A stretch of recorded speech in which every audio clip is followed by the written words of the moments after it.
कर्नाटक के नए वज़ीर आला BS येडियूरप्पा को अगले 3.5 साल तक के लिए मुस्तहकम हुकूमत देना एक बड़ा चैलेंज माना जा रहा है।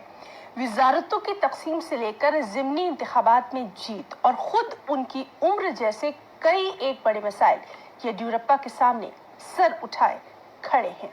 खास रिपोर्ट।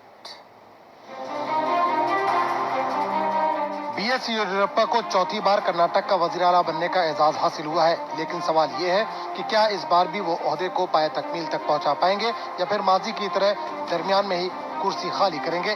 3.5 साल तक इख्तिदार को बचाए रखना येडियूरप्पा के लिए टेढ़ी खीर से कम नहीं। येडियूरप्पा के सामने सबसे पहला इम्तिहान 17 असेंबली हल्कों के ज़िमनी इंतखाबात से शुरू होता है। फिलहाल मौजूदा 208 रुकनी असेंबली में 106 अरकान के साथ मामूली अक्सरियत हासिल है। ज़िमनी इंतखाबात में येडियूरप्पा को 17 सीटों में से कम 8 पर जीत दर्ज करनी होगी, तब जाकर सादा अक्सरियत 113 होगी। ऐसे में येडियूरप्पा के सामने 17 में से 12 सीटों पर जीत ही इनके लिए राहत का पैगाम ला सकती है।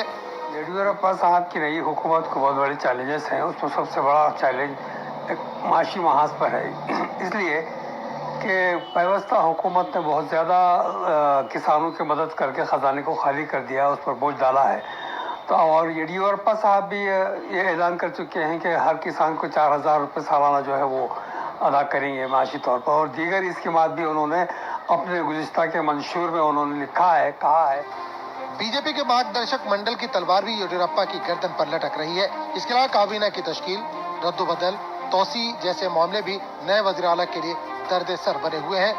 जो पिछली कांग्रेस गवर्नमेंट और कांग्रेस और जेडीएस मखलूत हुकूमत गिरी है, और इस हुकूमत को गिराने के लिए जो 15 से 20 जो MLAs ने राह फरह इख्तियार की गई है, तमाम के तमाम जो है ना वजारत ना मिलने पर नाराज़गी जताने वाले लोग हैं।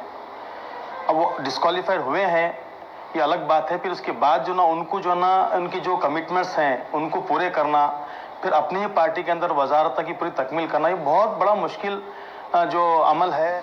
2008 में दूसरी बार वज़ीर आला मुंतखब होने के बाद बदउनवानी के इल्जाम में लोक आयुक्त संतोष हेगड़े की रिपोर्ट पर येडियूरप्पा को 2011 में कुर्सी खाली करनी पड़ी थी। 2008 से पहले 2007 में भी कुछ दिनों के लिए और फिर 2018 में भी कुछ दिनों के लिए येडियूरप्पा CM रह चुके हैं। न्यूज़ 18 उर्दू के लिए गुलबर्गा से जवाद मीर की रिपोर्ट।